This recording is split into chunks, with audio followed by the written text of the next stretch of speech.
How's it going, everybody? The third and final qualifier is about to get underway, and we decided we were going to break down all the scenarios for you guys on what needs to happen in Europe for your favorite teams to qualify for the majors. So we're going to go through tiebreakers, then we're going to give you my predictions, and we've got a spicy scenario for you guys to wrap. So with that said, let's jump over and check it out.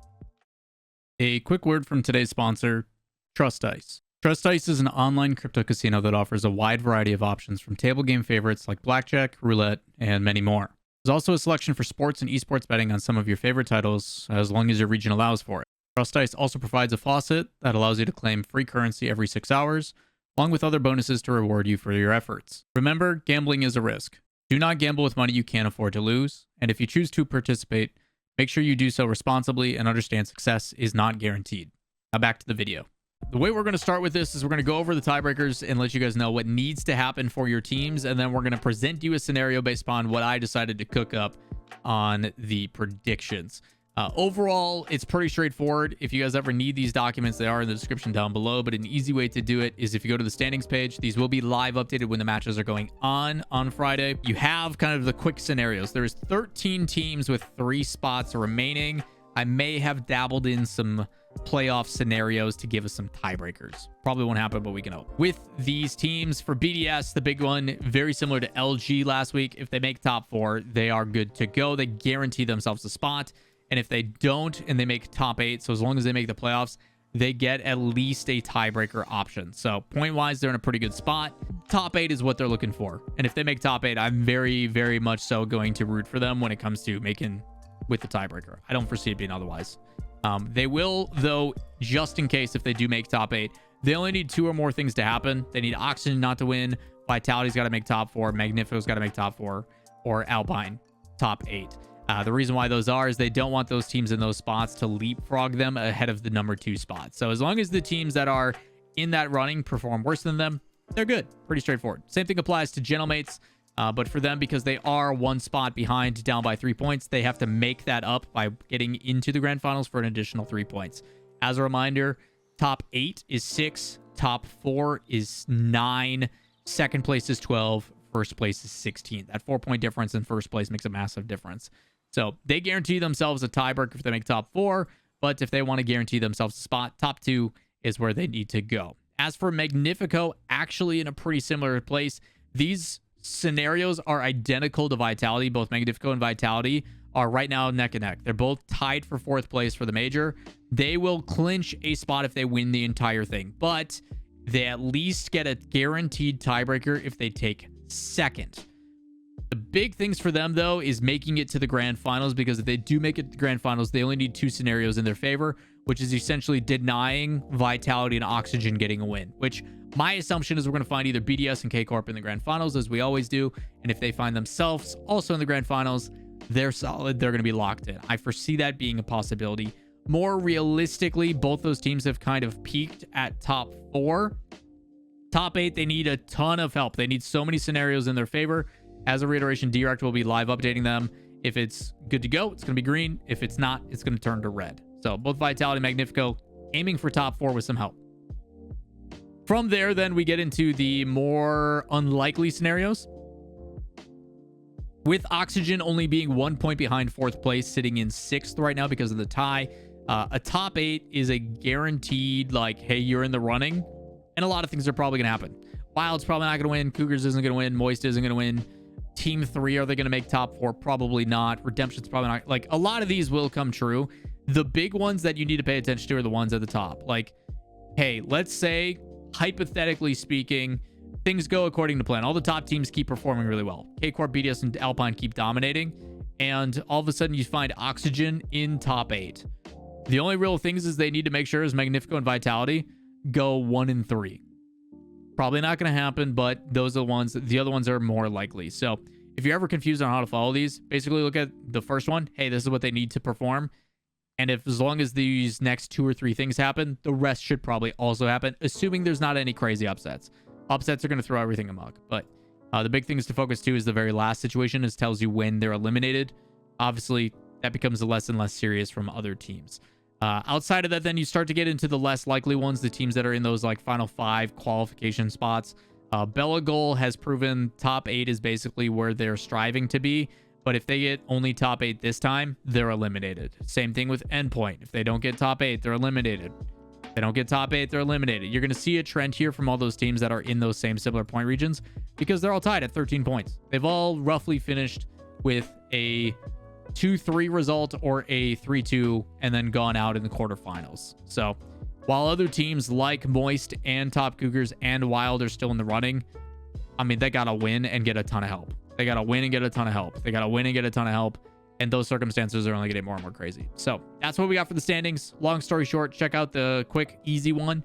Makes it really easy to follow along. If you want more specifics, then click on the tabs. This will be in the description down below. But with that said, let's go over to my predictions. Again, I know these are going to be wrong. I hate that I have to always put a disclaimer saying that I know they're wrong. It's just for fun. We're trying to provide some perspective and discuss some storylines in the grand scheme of things. Do I actually believe this is going to happen? No. I assume one of these game differentials is going to be weird and it'll completely throw off the rest of the bracket. So with that in mind, expect your teams like K-Corp, BDS, Gentlemates, Magnifico, etc. to continue to keep on winning. The things that I have more complication are the teams that are kind of in that top spot where they tie in the like top 8 area or the 2-2 rounds. Teams like Redemption, teams like Belagol, teams like Top Cougars, Moist potentially, Team 3, all those. Sometimes you get those matching up evenly. I'm going to go with the Land Vets. They've been here before. They're familiar with the spot. I would expect them to kind of eke out a win.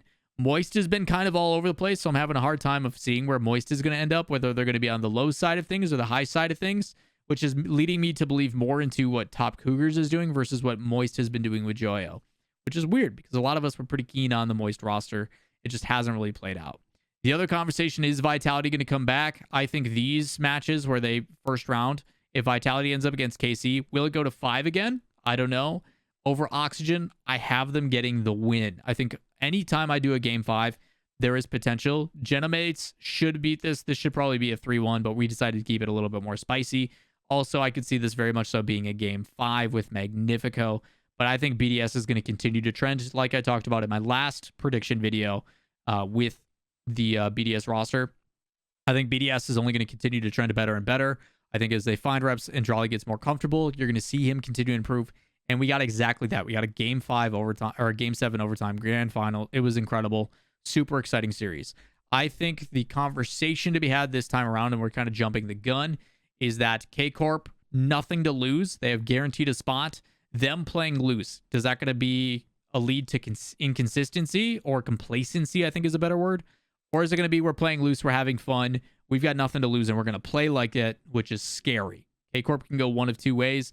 We'll see how they do against a team that has a lot on the line versus them that it's like, hey, we can just play with house money and have a good time. We'll see how it goes. I'm very interested to see what K-Corp brings to the table. Knowing their coaching, their staff, and what it means, I expect they're going to play pretty well. Outside of that, the first two teams we're going to see eliminated are Wild and Solary. I was actually very surprised to see Solary make it this time around. I think they beat out Suh after Suh had a really good result last time around. So interesting to see that happen. I think Team 3's playstyle defensively will cause some issues against Endpoint in lowers, but I think Top Cougars has proven that they are playing better than Moist at the current moment. I don't know if Moist has enough time to turn that around. On the high side, K-Corp BDS is going to be your first two to move it through. I need this to happen because I need the good teams that are winning to continue to win to give us some crazy scenarios lower down. I could see maybe an upset here. I could maybe see an upset here, but I think BDS and K-Corp have solidified as a top two, just like Gen G and G2 have solidified as a top two in their regions. Outside of that, I think favorable matchups. I do have an upset. Magnifico beating Gentlemates to force them into a low seed, which should set up some interesting scenarios. I like Gentlemates a lot. I think Gentlemates plays a really clean game, but I don't see them doing the peaking or the crazy chaotic stuff. Because of that, I think it'll be a close game, and it's going to come down to the wire. Who has the ice between these? Flip a coin. We made it fun. Between Belagol and Oxygen, Oxygen did show some pretty good results last week with some of their matches, while Belagol continues to find themselves in that in-between. Problematic there. I have a lot of eyes on Novo just because they have the new young Swedish player who's been playing pretty well, but against some of these more refined teams or teams that have a bit more experience, I expect them to struggle. Endpoint, I just have a hard time going back and forth with them. I like Smokes and the guys, but I haven't been convinced too much, especially after how last qualifier went. Then brings us to our final round. Top Cougars, I believe, is playing better than Bellegold. Genomates should beat that. And Redemption Team 3. I would like to assume that Redemption can handle Team 3's defensive play style. As long as they get disruptive, as long as they don't fall for the overcommit, they should be okay. Which then brings us to our grand finals, quarterfinals. Okay, I don't have any like score lines in this. I'm just picking a winner because at the end of the day, it's a coin flip, single elimination. K-Corp over Redemption. I have Magnifico over Oxygen. I think this is a very important match, and I'll explain why in a bit here. I don't see Top Cougars ever beating BDS, and Vitality I have beating over Genomates. And the reason why I have this is because if both Magnifico and Vitality move through, that means we have a tiebreaker between those two teams. And if one of these teams win here, say this happens, Vitality guarantees their spot while Magnifico goes to a tiebreaker. If Magnifico wins, then they find a way to go to the tiebreaker. So it provides some really good storylines moving forward to the last and final day. We want stuff on the line, and that's just what I want selfishly. I also believe that they are capable of winning those series. Vitality with some motivation another week with those players.